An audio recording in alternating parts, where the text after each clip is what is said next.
আরেকবার পেয়েছিলাম গাজার প্যাকেট নিয়ে, পলিথিনে মোড়ানো গাজা, সে ওই গিলে ফেলছে, সেম ওই গিলে গলা আটকে গেছিল। তো সেটাও একইভাবে আমরা এন্ডোস্কোপি করে বের করে দিয়েছিলাম। এটা খুব কমন গ্রামে হয়, শেষ দিকে যখন পানি শুকাতে থাকে গ্রামে গঞ্জে কই মাছ ধরে, খালে বিলে মানে পানি কম থাকে কাদার মধ্যে থেকে, তো কই মাছ যখন ধরে তাড়াহুড়া থাকে অনেক ওদের, একটা পেয়েছে আরেকটা ধরবে, রাখার জায়গা না, তার সাথে সে করে কামড় দিয়ে ঠোঁটে মানে দুই দাঁতের মাঝখানে ধরে মুখটা, কই মাছের মুখটা হচ্ছে ভিতরে দিয়ে আটকে দেয়, আরেকটা ধরতে যায়, কিন্তু ওই কই মাছ যাতে লাফালাফি করে অনেক সময় বা কাটা লেগে যায়, সে একটু হা করলেই কই মাছের ভিতরে চলে যায়। যেটা হচ্ছে সবচেয়ে ভয়াবহ জিনিস হচ্ছে কই মাছটা মাথা নিচে দিয়ে ঢুকে, কই মাছের কাটা থাকে তার উল্টা ডিরেকশনে, আপনি টান দিলে বের হবে না এবং একদম ভিতরে গিয়ে আটকে যাবে। সো এটা খুব ডিফিকাল্ট, অনেক সময় কেটে পিস করে বের করতে হয়, অথবা অনেক পেশেন্টের শ্বাসকষ্ট হয়ে পেশেন্ট মারাও যেতে পারে। এটা কানে আমাদের কমনলি বাচ্চারা বেশি আসে, বাচ্চারা খেলাধুলা করে, তার মধ্যে ক্লেডো নিয়ে খেলে, ক্লেডো অনেক বাচ্চা কানে ঢুকাই দিয়ে চলে আসে। তারপর ছোট ছোট বিড, জেলো, পিস্তল দিয়ে গুলি করে যে বাচ্চারা ছোট ছোট গুলি, ওগুলো বাচ্চারা দুষ্টামি করে কানে দেয়, পেন্সিলের লিড, রাবারের টুকরা, কাগজ, এগুলো তো কমনলি দেয়। আর লিভিং ফরেন বডি পাই আমরা, লিভিং ফরেন যেমন হচ্ছে গিয়ে মশা মাছি, আর বড় জিনিসের মধ্যে পাই তেলাপোকা। তেলাপোকা গরমের দিনে আমরা খুব কমনলি পাই, মশারি ছাড়া ফ্লোরে ঘুমায় লোকজন, তখন তেলাপোকা আরামসে কানে ঢুকে যায়, তখন সিভিয়ার পেইনফুল, কারণ ভিতরে ঢুকে এরা কামড় দেয় বা নড়াচড়া করে, খুব অস্বস্তিকর অবস্থা, তখন ইমার্জেন্সি হসপিটালে আসলে এটাকে বের করতে হয়। কানের মধ্যে আজও পেয়েছিলাম এক গার্মেন্টস ওয়ার্কার, তার আস্ত সুই আটকে গিয়েছিল ভিতরে সুতা সহ, সে ওই বড় লম্বা সুই দিয়ে তার মধ্যে সুতা পেঁচে কান খোঁচাচ্ছিল, কানের পর্দা ফুটা হয়ে কানের ভিতরে ঢুকে ওই যে কানের যে ছোট ছোট হাড্ডি থাকে ওর মধ্যে সুতাটা পেঁচাই গেছে, সে কান খোঁচাচ্ছিল, টান দিলে আর বের হচ্ছিল না। তো তখন তাকে আমরা ফুল অ্যানেস্থেসিয়া দিয়ে অপারেশন করে এটা বের করতেছিল ওই হাড্ডির সাথে সুতা পেঁচাই যাওয়াতে। ঢাকা মেডিকেলে কিছু আসামি, একটা এসেছিল জেলখানা থেকে, আরেকটা এসেছিল রাস্তায় পুলিশের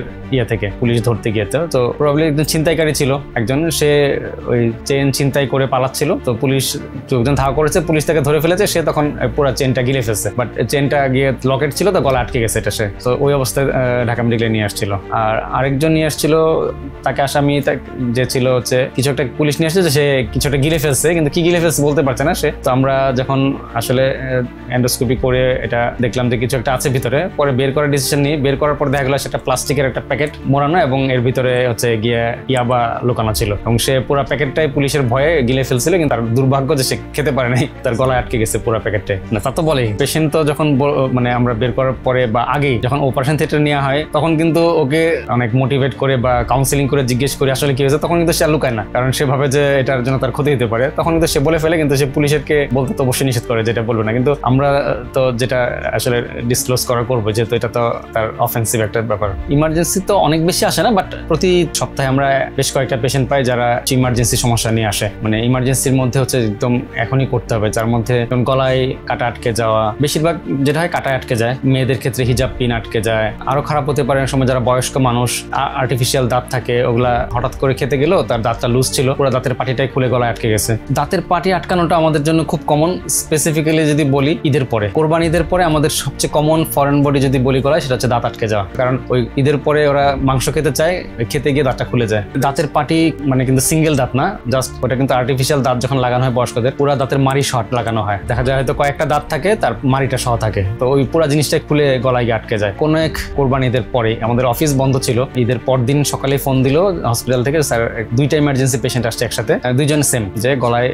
দাঁত আটকে গিয়েছে। পেশেন্ট যেটা হয় তো গলা ব্যথা হয়, অনেক কিছু খেতে পারছে না এরপর থেকে, তো আমি বললাম যে আমাকে আগে একটা এক্সরে করে পাঠাও, কারণ আর্টিফিশিয়াল দাঁতের সাথে অনেক সময় তার লাগানো থাকে, সেগুলো এক্সরেতে বোঝা যায় যে আসলে কিনা, অথবা অনেক সময় সাথে যদি হাড্ডি সহ খেয়ে ফেলে মাংস, সেটাও এক্সরেতে বোঝা যাবে। তো এক্সরে করে পাঠালো, পরে দেখলাম না হ্যাঁ ওটা খাদ্যনালীতে আটকে আছে তাদের দুটা দাঁতগুলো। তারপরে আমরা যেহেতু ছুটি ছিল, আমি প্রথম চেষ্টা করছিলাম না যাওয়ার, কিন্তু ইমার্জেন্সি হিসাবে তখন হসপিটাল থেকে বলার পর যেতে হয়েছিল ঈদের পর দিনই। তো গিয়ে আমরা আবার রোগীটাকে পরীক্ষা করে দেখলাম, এক্সরেটা ভালো করে দেখলাম হ্যাঁ না ঠিকই আছে, এবং দেখলাম যে হিস্ট্রি নেই, যে পেশেন্টের আসলে দাঁত ছিল আর্টিফিশিয়াল, যেটা লুজ ছিল, সে বলছে যে এটা খুলে যাচ্ছিল বারবার, কিন্তু আসলে ঠিক করা হয় না কোনো একটা কারণে, টাইট করা হয় না বা ফিক্স করা হয় না। তো পরে আমরা রোগীকে কাউন্সিলিং করে, এটা যেহেতু খাদ্যনালীর এই ফরেন বডিগুলোর সমস্যা হচ্ছে, আপনাকে পেশেন্টকে ভর্তি করে সম্পূর্ণ অ্যানেস্থেসিয়া দিয়ে অজ্ঞান করে বের করতে হবে। না কাটতে হয় না কোনো, জাস্ট এন্ডোস্কোপিক, এটা এন্ডোস্কোপিক, কিন্তু পেশেন্টকে ফুল অ্যানেস্থেসিয়া দিতে হবে। কথা বলার চেয়ে বেশি হচ্ছে ব্যথা হয় অনেক বেশি গলায়, যেহেতু এটা আটকে আছে গলায়, খেতে পারছে না কিছু, এবং ঢোক গিলে ব্যথা হচ্ছে, এবং আরেকটা রিস্ক থাকে অনেক সময় খাদ্যনালীর মুখের সামনে আমাদের থাকে হচ্ছে শ্বাসনালীর ওপেনিংটা, আমরা বলি ল্যারিংস যেটাকে বলি, অনেক সময় সেখানে কিছু অংশ যদি ওখানেও আটকে যায় তাহলে পেশেন্টের শ্বাসকষ্ট হবে।